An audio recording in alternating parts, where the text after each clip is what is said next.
Assalamualaikum warahmatullahi wabarakatuh. Saya Zainab Akila dari kelas D dengan NPM 2217051149. Di sini saya akan membuat video tugas pertama untuk memenuhi prasyarat ujian teori bahasa dan automata tentang Theory of Computation. Di sini ada yang pertama ada pengantar teori komputasi. Jadi teori komputasi atau TOC itu adalah cabang ilmu komputer yang berkaitan dengan bagaimana masalah dapat diselesaikan dengan menggunakan algoritma dan seberapa efisien masalah tersebut dapat diselesaikan.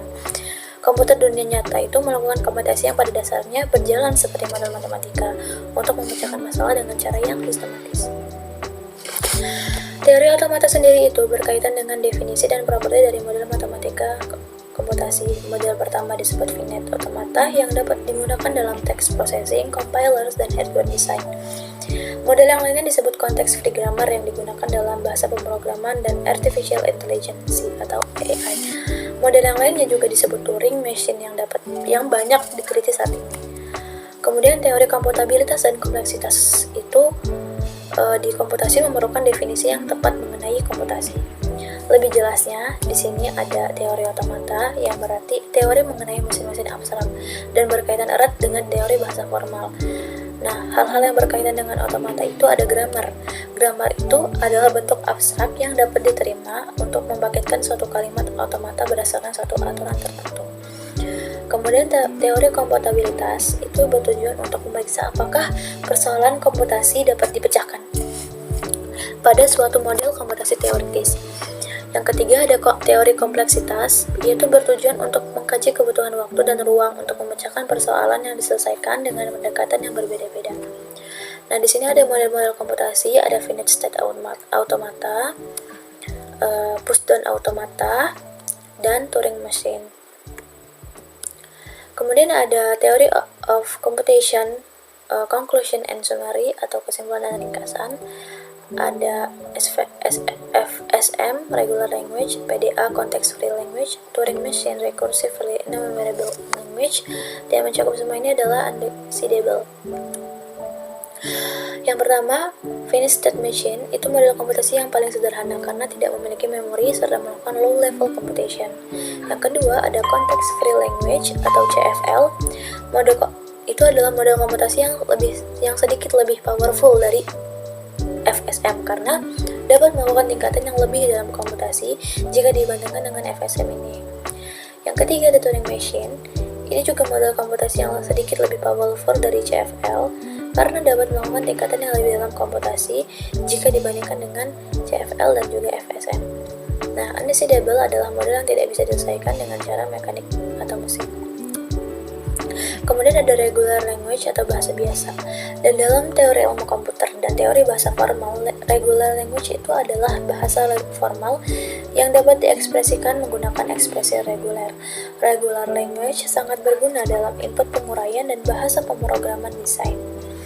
Bahasa yang dikatakan regular language jika dan hanya jika finite state machine-nya itu mengenali bahasa tersebut, sehingga bahasa yang tidak termasuk bahasa regular itu berarti bahasa yang tidak dikenali oleh FSM manapun, bahasa yang memerlukan memori.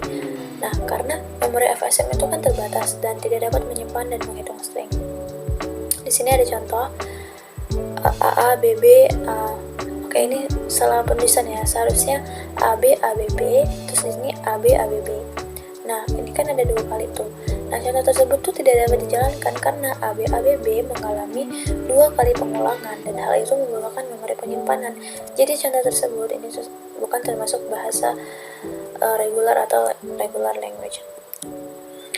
Kemudian operasi bahasa reguler. Jika A dan B adalah bahasa reguler, maka terhadap keduanya dapat dilakukan suatu operasi union, concatenation, dan start yang didefinisikan sebagai berikut. Union tandanya seperti ini, namanya gabungan A gabung B sama dengan X, di mana X adalah elemen A atau X elemen B. Concatenation A concatenation B sama dengan XY, di mana X elemen A dan Y elemen B. Lalu start, tulisannya seperti ini, A bintang sama dengan X1, X2 sampai X ke K. Nah, yang dengan syarat K itu harus lebih dari sama dengan 0 dan setiap X itu adalah elemen A. Di sini ada contohnya, A mempunyai elemen AB dan B mempunyai elemen YZ. Maka gabungan atau union dari elemen ini adalah gabungan dari A dan B, yaitu A, B, Z. Kemudian A concatenation B, kalau dilihat polanya ini akan menjadi seperti AY, AZ, terus BY, BZ. Nah, kalau A star ini menyakup semuanya, termasuk himpunan kosong, maka di sini ada tulis E ini sebagai elipson atau himpunan kosong. Terus AY, BY, AZ, dan seterusnya. Nah, ada beberapa metode untuk mengetahui apakah suatu string itu termasuk dalam tata bahasa atau tidak. Langkahnya yang pertama dimulai dengan simbol start dan pilih produksi terdekat yang cocok dengan string yang diberikan. Yang kedua, ganti variabel dengan produksi yang paling sesuai dan ulangi proses ini hingga string yang dihasilkan itu tidak ada produksi lain yang tersisa. Contohnya di sini ada example, buktikan apakah tata bahasa ini dapat menghasilkan string 00110101. Bagaimana caranya? Kita kan di sini membutuhkan string 0 ya. Yang menurunkan 0 kan di sini ada beberapa. Tapi yang paling utama itu kita bisa pilih yang S sebagai stringnya 0B. Jadi S ini menurunkan 0B, kemudian kita butuh string 0 lagi. Nah, B ini kan B kita cari di sini kan sebelumnya B. Nah, kita cari B ini yang mana sih yang menurunkan 0. Nah, ternyata B yang menurunkan 0 itu ada 0BB. Nah, jadi kita pilih B menurunkan 0BB. B menurunkan 0BB. Kemudian kita butuh angka 1. Berarti 00 B ini kan bisa menghasilkan 1 nih. Kita tulis 1. Nah, B yang selanjutnya kita butuh 1 juga. Jadi kita pilih yang 1S. Kenapa bukan 1? Karena kalau 1 aja dia akan berhenti di situ. Sedangkan kita masih butuh banyak string lain gitu. Jadi di sini kita turunkan B-nya jadi 1S. Terus 0-nya turun juga 0011. S-nya kita pilih yang menurunkan 0 yaitu 0B. Di sini 0B sampai seterusnya. Sampai ketemulah dia di akhir 00110101 dan ini hasilnya adalah terbukti. Mungkin cukup sekian dan terima kasih. Wassalamualaikum warahmatullahi wabarakatuh.